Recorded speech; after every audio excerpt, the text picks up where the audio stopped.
Good morning, DBS family. It's your girl, Jacques Wooding, and I'm here to invite you to another episode of DBS This Morning, the best way to start off your day by any account. I really hope that you had a great weekend and that Tuesday was enough for you to shake off the rest of the mawes so we can kick off the rest of the week. Without further ado, I'm starting things off today with our morning news highlights. All right, DBS family, that is a wrap for our morning news highlights. But we still have so much more coming on in today's show. So I really hope that you're ready for that. Grab a cup of tea, keep it locked. We're heading to a quick commercial break, but we will be right back.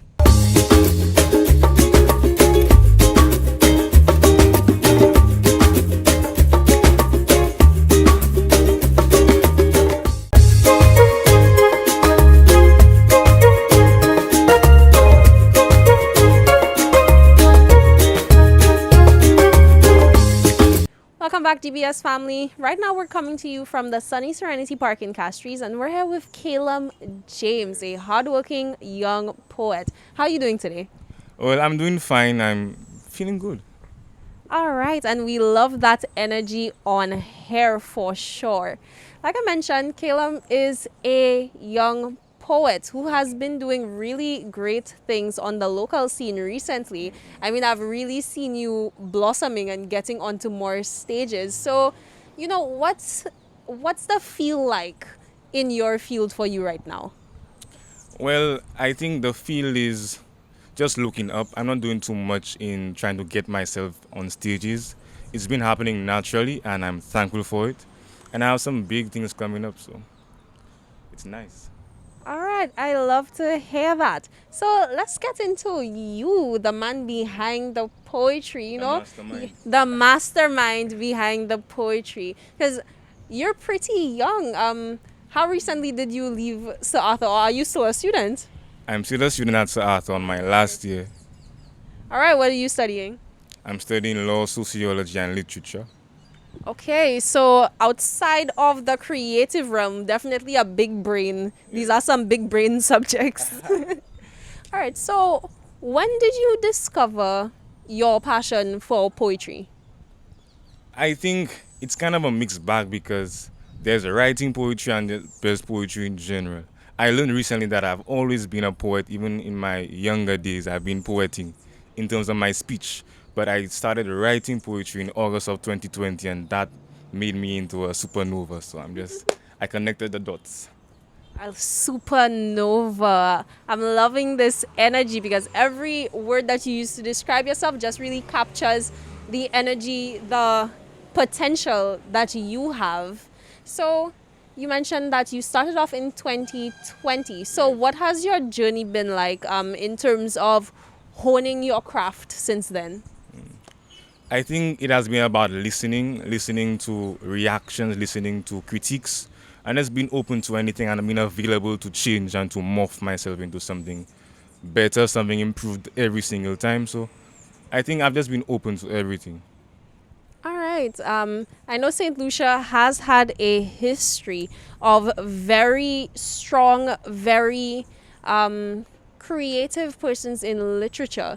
Is there anybody locally that you draw inspiration from? Well, to be honest, I draw inspiration from my own universe, my own world. So I believe we all have our different worlds and universes, and I'm okay with mine. So I respect other people, but inspiration comes from what I see and what I feel. All right. Well, recently we saw you put out your piece, Master Class. And we will be getting into that later on in the show. But I can't help but wonder, how did you put this together? I mean, it's a lengthy piece for sure. So there's obviously gears turning and ideas flowing in your head. So take us into the world of Masterclass. Well, the whole of masterclass, I started freestyling my poetry in my apartment downstairs, my house, and by myself. Like we're talking 2 a.m., 3 a.m., just me freestyling in the mirror. And I got a line in masterclass by the history: "Stupid Negroes differently." They call us stupid Negroes like the hair on the stupid Negroes differently. I got that part in a whole different poem But masterclass was a reaction to some criticism of my work of wood chips that it cannot be really and truly a performance poem. So I said, I need to create something that could just capture the true essence of what I want to bring out. So I got the line from there. And then it was just me in my room with loud music, freestyling. We're talking nobody home, me alone, my zone. Freestyling and masterclass just came out. The first lines are masterclass by the master. I wanted to have my own world, like so. A masterclass by the master just gave me what I needed, a prompt to continue, and I added the history piece. So it was a lot of mechanics. A lot of mechanics. I feel like this is a trend that we're seeing with a lot of artists, especially over the past 2 years when the pandemic provided us with a lot more time at home. Yes. Yeah, provide us with a lot more time at home. And you really had a lot of time to look at your craft and spend time with yourself in your mind and really, really work on things. So since you said you started off with writing your poetry in 2020, by any chance was this time at home during the pandemic a time that you used to work on your craft? Well, I think poetry came out of me by force. It wasn't something that I already, of course, I had it already, but it wasn't something that I had conceptualized as yet. And as if it was me writing out my emotions that birthed me into poetry. It was really that core, I call it pure poetry. It was writing about my thoughts, my emotions, my beliefs, my opinions onto my laptop and onto paper that made me really find myself. So, as if the pandemic allowed me to find myself and I found myself through poetry. So, I'm thankful. All right, he found himself through poetry. I mean, even in speaking right now, you're being poetic. You might not even you might not even realize. It's just me. All right, and you really finding your truest self while you're expressing it through your poetry. Yes.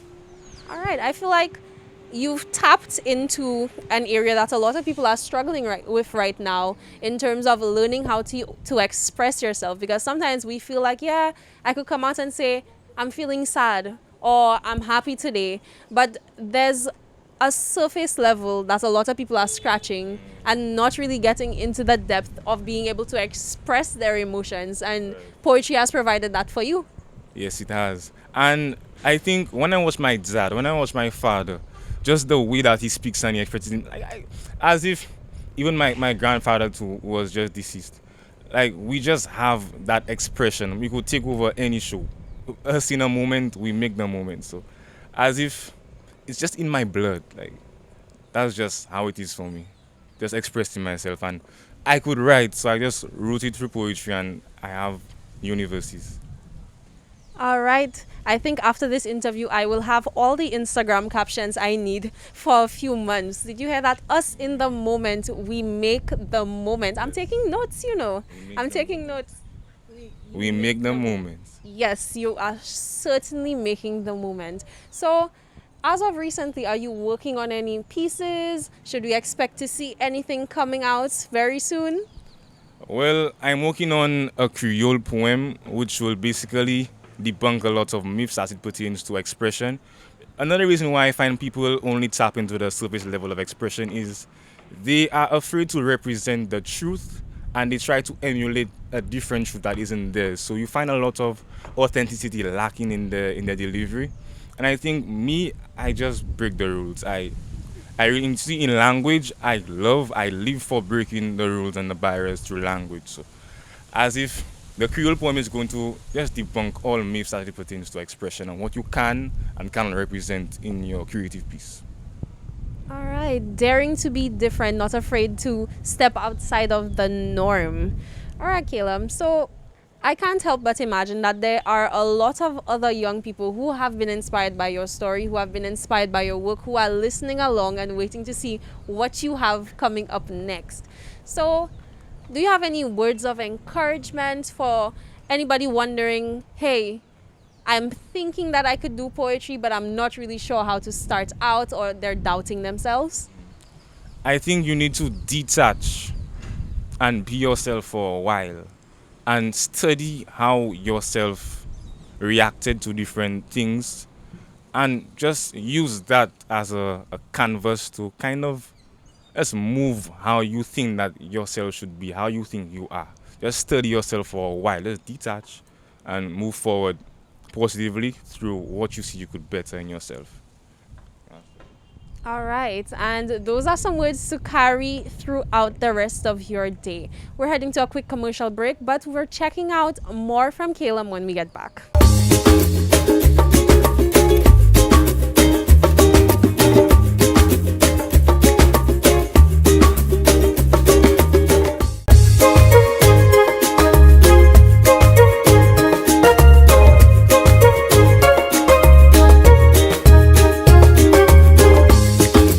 All right, DBS family, we touched base with Callum in the beginning of the show, and I think it's only fair that we give you a taste of what he has to offer. So let's check out one of his most recent performances. A masterclass by the master. Class, let's get to work. So in maths, time for some stats. We have a 16% crime rate. That could be because of the 12.5 rate of VAT, or maybe just that. The country in a state. 17% of people unemployed. Remember the times when you enjoyed the joy of receiving new toys. Think of the boys and girls with dreams of diamonds and pearls, but their parents oppressed by the world. Now, class, we see the relationship between the classed and the outclassed. The X and Y, the jobless, the heartless, and why people will put everything at stake just to see a piece of steak on their plate. Because no matter how hard they try, they will always get defeat. Because financially, they are defeats of the rich. And if any one of y'all have an itch or a twitch, I will effortlessly dismiss y'all like a Chris Gill 6. Y'all think I lie? But how come some people can reach the sky? If love was something money could have buy, the rich would survive and the poor would have died. That was just for any member of Babylon in disguise. Anyways, let's get back to class, guys. Unemployment equals crime rate. VAT feeding the states making rich fellas say checkmate, while we say checkmate, he don't have nothing to put on his plate. Okay, class, that was great. Now we're going straight into language arts. In this session, we will erase the connotation which suggests Creole is only used for aggression. Why? The first Creole words we learn are the curses. Why not one of Cesar Nescat verses? Allow me to give you a glimpse of what Creole is. Y'all ever try to eat a dry rice? Class, I know we can testify. There is no need for a test to find out if a dry rice could be nice. Creole is the sizzling, sensual seasoning that making any meal fulfilling, like fried chicken with a spice. Imagine being able to say, Doudou kagade bel bel bel. Ko a diwi ki pa mache sel sel sel. You'd believe only a sweetie look really nice would suffice. Guess I can't say that twice. Doudou kagade bel bel bel. Ko a diwi ki pa mache sel sel sel. Bodje. Imagine being able to celebrate the art of your language. Language will then serve as a bandage to nurse the wounds from those savages of the ages. And as I say savages, time for your history lesson. Y'all believe Christopher discovered? Y'all feel admiration for Admiral Rodney? Well, check how easy we'll break down the mystery. Why do you think black people living in misery? Of course, we are products of our history. The white man waltzed into the Amerindian land, like Can Intruder jumping into a carnival band. Take the African and say, look, give everybody who say no a juke and brand all slaves after names in the Holy Book. In the name of Matthew, Mark, Luke, and John. Come on. Now let me drop the bomb. You don't think that's wrong? Black people perceived as just stupid and strong compared to King Kong. All we can do is sing redemption song because young black men don't have the culture to live long, while whites surrounded among acres of stolen agriculture. Here how they come to conquer. They brainwash the Africans and wash their hands clean like Christians. They call us stupid Negroes, like the hair on their stupid Negroes differently. Preaching about white God, because they wanted white supremacy. Let's understand our story. We stopped playing a long time ago. We not no toys in no Toy Story, and still they don't have the grace to tell us sorry. Okay, class, that was the bell. Thank you for being so attentive. The main objective of the day was to win at life by transforming our knowledge to liberate our dreams.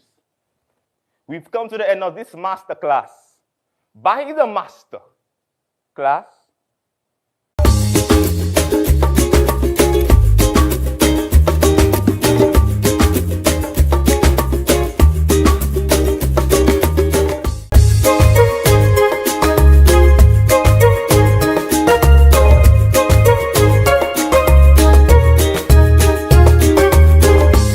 Good morning, everyone, and welcome to this morning's Soca Size session. Leading the wine, we have Sarah, Laurie, and Shani.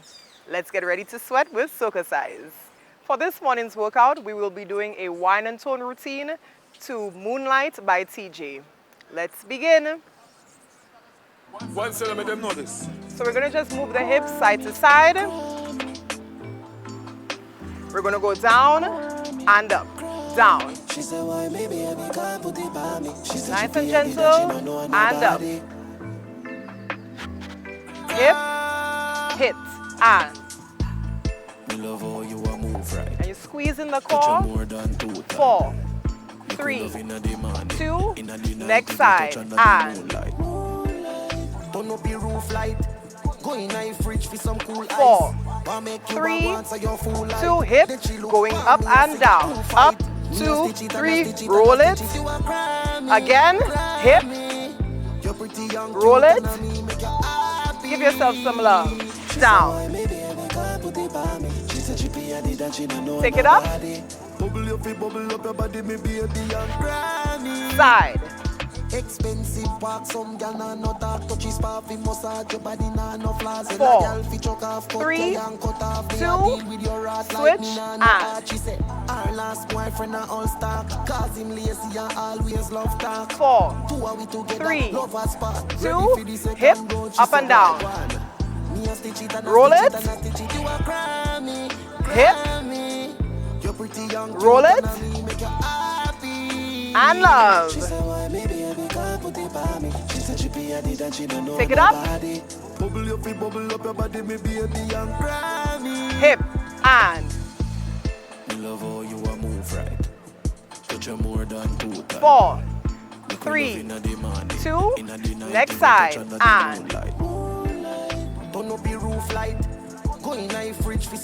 4, 3, 2, hip, up and down, and.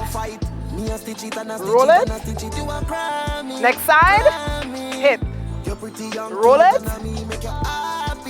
Give yourself some love. Take it up.